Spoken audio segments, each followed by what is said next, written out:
Eder. Mech.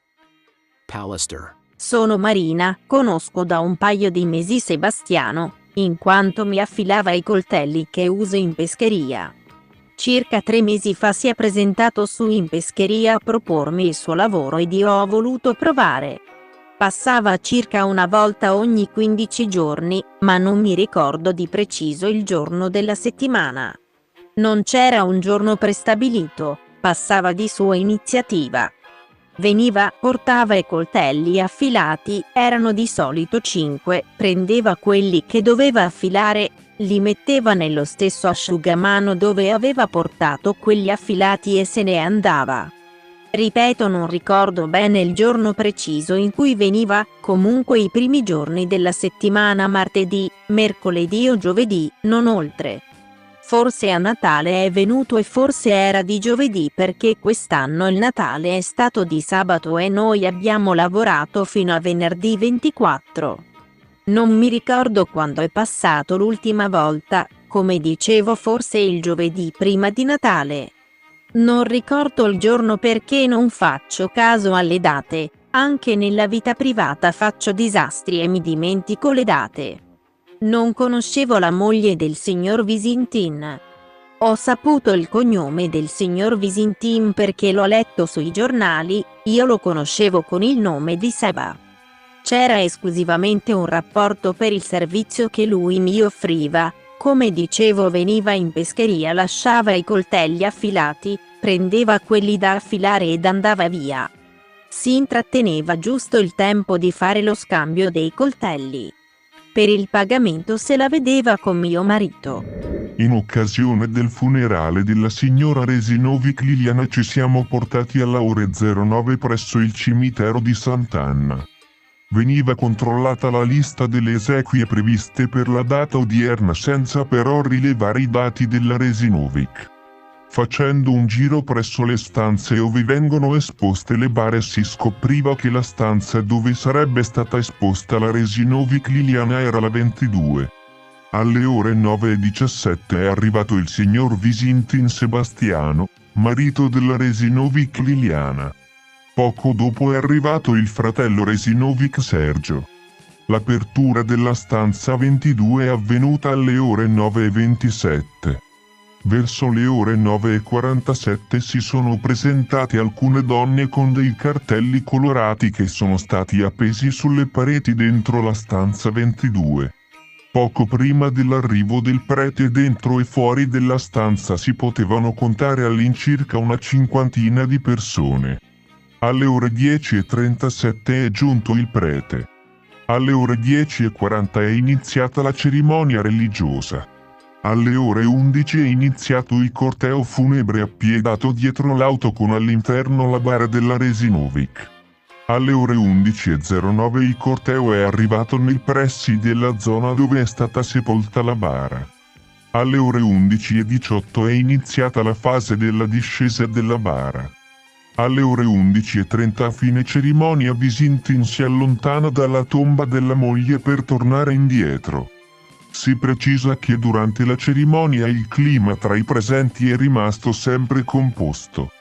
Di seguito vengono proposte delle piantine che riportano, in colore rosso, il percorso fatto dalla persona inquadrata dalle telecamere con gli orari effettivi dei passaggi.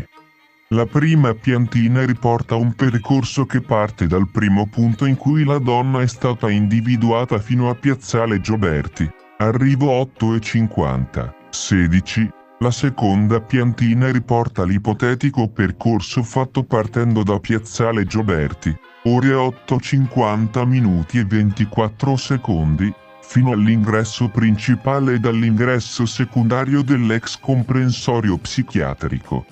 Il cerchietto giallo evidenzia il luogo dove è stata rinvenuta cadavere la Resinovic Liliana, mentre le due linee tratteggiate di colore bianco nella medesima foto indicano le due diverse direzioni che avrebbe potuto impiegare la donna per raggiungere l'ingresso secondario dell'ex comprensorio psichiatrico.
Qualcosa deve essere successo quella mattina. E secondo me gli inquirenti si stanno interessando in maniera profonda. Secondo me ci sono delle persone implicate che si nascondono un po', non lo so, è una mia idea e vorrei che appunto di avere queste risposte. Io non credo assolutamente nel suicidio, certamente ci sono delle responsabilità, secondo me non dirette. Non penso che qualcuno abbia fatto del male in maniera così volontaria o lì deve essere successo qualcosa che, ti dico, gli inquirenti secondo me stanno lavorando su questo. Sterpin non ha usato mezzi termini.